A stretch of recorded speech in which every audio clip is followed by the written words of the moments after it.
The city of Greenville, North Carolina was a tableau of pastel tranquility, a blanket of silence punctuated occasionally by the distant hum of cicadas.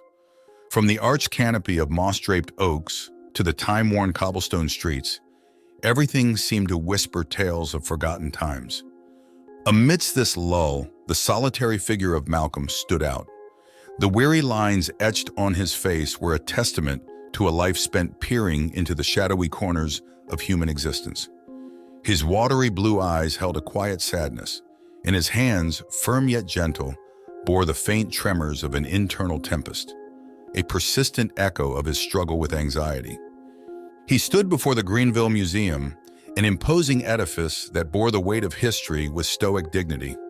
Its cold stone facade, decorated with an array of petrified faces of forgotten heroes, stared back at him, their sightless eyes harboring the imprints of time.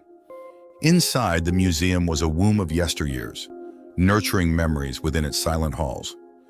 Dusty relics sat ensconced in glass cases, each artifact a silent testament to the ebb and flow of humanity's fleeting passage. He let his gaze wander, absorbing the dense tapestry of history, his mind swirling with questions.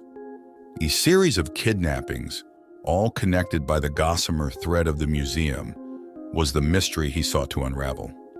He sought out the museum's curator, a woman named Edith, a frail specter of a woman with wire-rimmed glasses perched precariously on the edge of her hawk-like nose. Her eyes were a shade of gray, as if colored by the weight of the past she harbored. "Strange times, aren't they?" Malcolm began, his voice gravelly, with the sting of unspoken words. Edith smiled, a thin, wearied curling of her lips. "Time," she replied, "is a peculiar beast, detective. In its gaze, all times are strange." As they spoke, he noticed the subtle tension creeping into her expression, a shadow flickering in the depths of her rheumy eyes. He pressed on, navigating the conversation towards the victims. Each word felt like a stone sinking into the abyss, unsettling the silence of forgotten tales. "The victims, they all had connections here," he finally mentioned, observing her reaction. Her response was a cryptic smile. "We are all tethered to the past, detective. It just depends on how tightly the noose is tied." Her words hung in the still air of the museum, whispering of the storm that lurked beneath the quiet veneer of Greenville. As he left the museum that day, the fading light threw long, distorted shadows, painting the town in hues of ambiguity. The growing mystery seemed to deepen the town's silence, pulling him into a vortex of unspoken dread. As Greenville lay hushed under the twilight, an invisible thread tugged him further into the enigmatic labyrinth.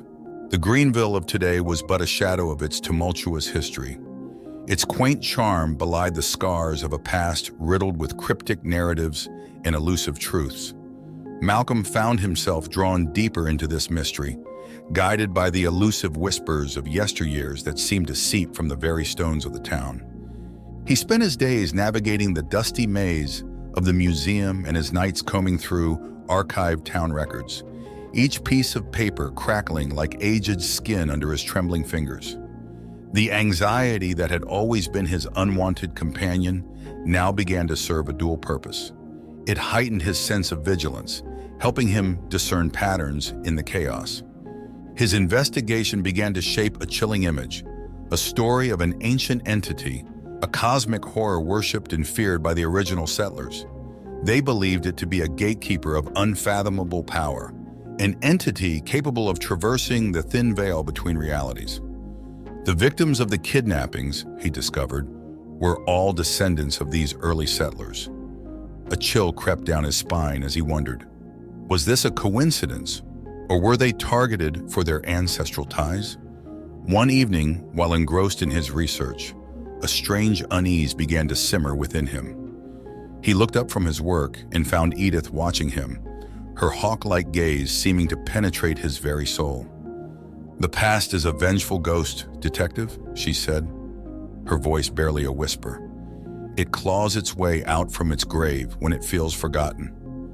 Her words stirred the pit of his anxiety, causing his heart to echo with an ominous rhythm.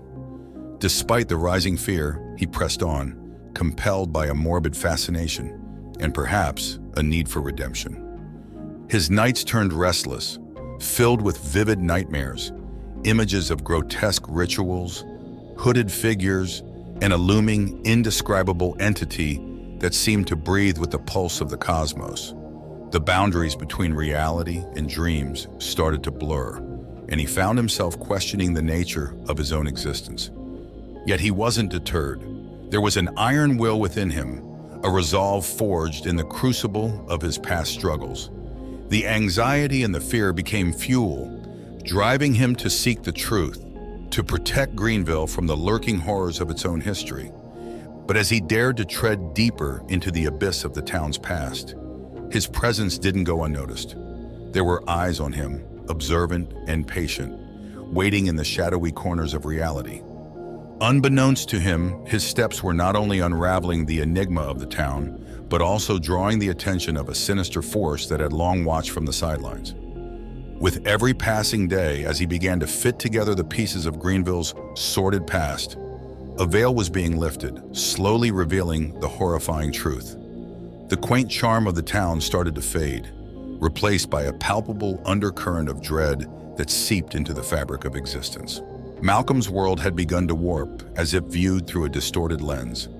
The cosmic horror he had unraveled in the silent pages of Greenville's past now seemed to breathe through the very walls of the town, turning the idyllic tranquility into a thin veneer that barely concealed the dread beneath. The more he delved into the town's forgotten history, the more he felt the unseen eyes of the cult boring into him. Shadowy figures lurked in his periphery, disappearing when he turned, and his dreams were filled with unspeakable nightmares that left him gasping for breath in the stillness of the night. His anxiety disorder, a lifelong nemesis, now painted his world in terrifying hues, making each moment an exercise in discerning reality from his worst fears. Edith's cryptic warnings began to make chilling sense. When the past is disturbed, she had once said, it doesn't always go back to sleep. He found himself ensnared in a twisted dance with this lurking past, the steps dictated by forces beyond his comprehension. He started observing odd incidents around him, objects moving on their own, whispers in the wind, a chilling sense of being watched. The days were a parade of spectral unease, and nights a theater of horror that played out in his restless dreams. Despite the growing terror, a spark of defiance flickered within him. His silent conversations with Edith began taking on a sense of urgency. Their dialogue became a symphony of veiled words and measured silences, a coded discourse navigating around the cult's watchful gaze. "We have more allies than you think, Detective," Edith would often say, her face a stoic mask that barely hid the underlying worry. Yet her words brought him an odd comfort, a beacon of hope in the encompassing darkness. His investigation became a tug-of-war between sanity and madness, reality and imagination. The anxiety that had once made his life a living nightmare now helped him navigate the increasingly surreal landscape of his existence. He clung on to his purpose, finding solace in the pursuit of truth. However, as he unearthed more of Greenville's ghastly past, he felt an ominous shift in the town's energy. There was a sense of anticipation, as if the cosmic entity that lay dormant for centuries was stirring in its ancient slumber, aware of the human pawn who had dared to unearth its forgotten lore. As the ominous crescendo of terror swelled in Greenville, the invisible bonds between Malcolm and the ancient cosmic horror tightened. He found himself helplessly spiraling towards a reality beyond comprehension, a realm where the rules of existence seemed to dissolve into an ocean of unspeakable chaos. His days bled into nights, and his dreams spilled into his waking hours. The distinction between the two realms blurred, and all that remained was the pulse of fear beating within him, an ever-present reminder of the ancient nightmare he had dared to confront. A deep dread settled in his heart as he realized the kidnappings, the museum, and the history of Greenville were all part of a grander design. He had been the intended audience all along, his quest for truth a script written by entities that existed beyond the realm of human understanding. The cosmic horror didn't just seek him, it had been waiting for him. With this horrifying revelation, he confronted Edith. Her eyes, the color of a stormy sky, held a deep sadness. "I'm sorry, Malcolm," she murmured, "but you have a role to play. We all do." Her cryptic words reverberated through the silence, echoing his worst fears. He had not only become an observer of the lurking horrors of Greenville, but a crucial part of the cosmic narrative, a character written into existence by an unseen hand. Paranoia wrapped around him like a shroud, and he found himself retreating deeper into the maw of his mind, where the line between his anxiety and reality was inconspicuous. The shadows seemed to grow darker, the silence louder, and the world around him warped into a grotesque parody of reality. It was then, at the precipice of despair, that he made a decision. He would confront the entity, not as a puppet ensnared in its cosmic play, but as a man determined to write his own ending. A quiet defiance stirred within him, fueled by the very anxiety that had tormented him his entire life. In the heart of Greenville, he prepared for the impending confrontation. The town seemed to hold its breath, the air heavy with a terrifying anticipation. The past, the present, and the horrors of the uncharted dimensions of reality were converging, all threads leading to an inevitable climax.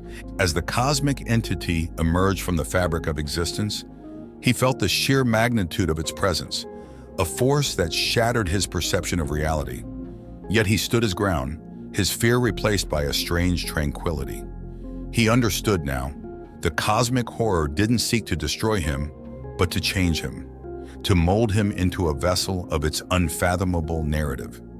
Embracing his destiny, he let the entity guide him through the shattered veil of reality, entering a realm that defied comprehension.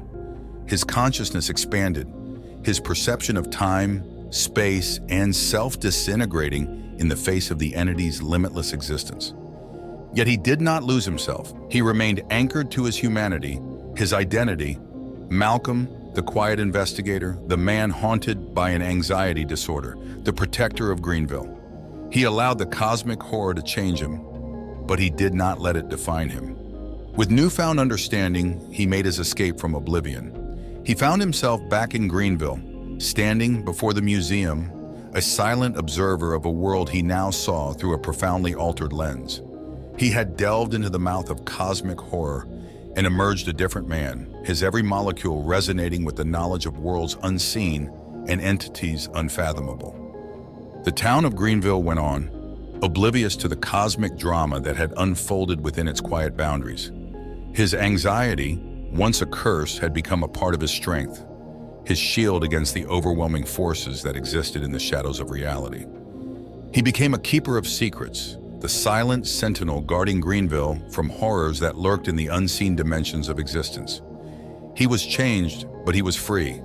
His journey had found its end, not in catastrophic destruction, but in a quiet transformation. And in this quiet, he found his peace, forever intertwined with the unsettling hush of Greenville.